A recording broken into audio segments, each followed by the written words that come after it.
I was against it. Well, I didn't know how much water we had.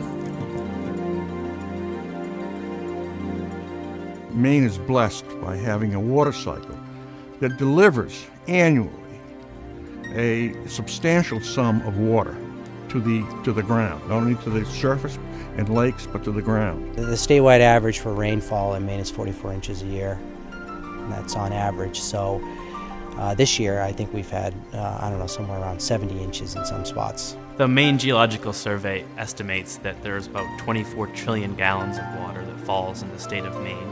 About 2 to 5 trillion actually infiltrates the ground and recharges groundwater. About 50% runs off directly into the ocean. We have agricultural industry in Maine, whether it be potatoes or blueberries, and trees. Trees are another form of agriculture that rely on water. We also have major ski areas in Maine that use about the same amount of water that we do, and municipalities and for personal domestic water use. And the largest water user of them all is for industry, whether it be paper or other industrial applications. Water extraction here, considering all those uses, is not an issue because of the replenishment that takes place annually every year. That's why we're fortunate to have that, the water cycle that we have.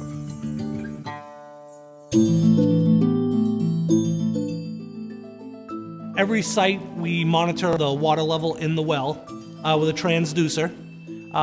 We take a bunch of water levels throughout the property. Some are right in the area influence of the well, really close by. We'll also have some monitoring points in the spring area.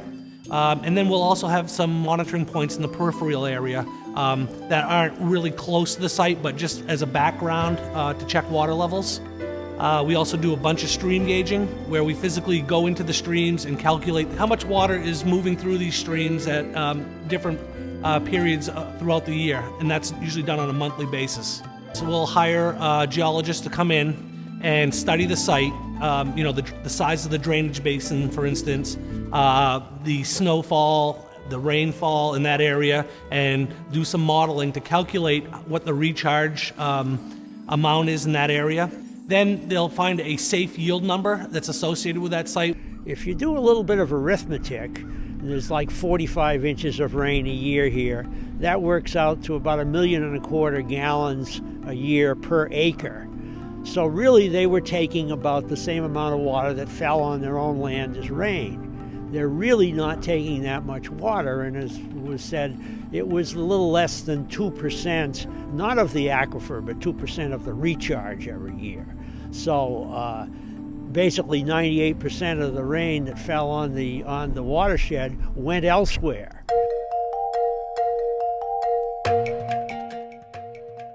The state has staff that are certified geologists like myself, so the DEP has its own staff. The Land Use Regulation Commission relies on the Maine Geological Survey and their staff as professional geologists to review our reports for sites in the Northern Territories. And then at the local level, in several towns have hired third-party geologists to actually receive data, report to the code enforcement officer on technical issues that may be on the understanding of a regular code enforcement officer. So that CEO or that town manager can have data directly from a certified geologist, and they can actually oversee on the town's behalf our operations and ensure sustainability for townspeople. We're very generous in sharing that, not only with my agency, but other agencies, the Environmental Protection Agency. Other people have access to this information. Quality, quality, quality. The people that they have working for them are extremely knowledgeable. And they've been good to deal with, very square, very honest. They hired as many local people as they could, local contractors, and they spent in the neighborhood of $19 million locally. It's the direction we should be going, not excluding clean and cooperative industries from our community. I am not fearful in any way that Poland Spring is removing more than can be replaced. They seem to have the monitoring thing right down pat. I have confidence in them, and I have confidence in the numbers. And I can tell you I never had a better experience working with an outside organization than what I've had right here with Poland Springs. They've been great. And I would tell that to anybody.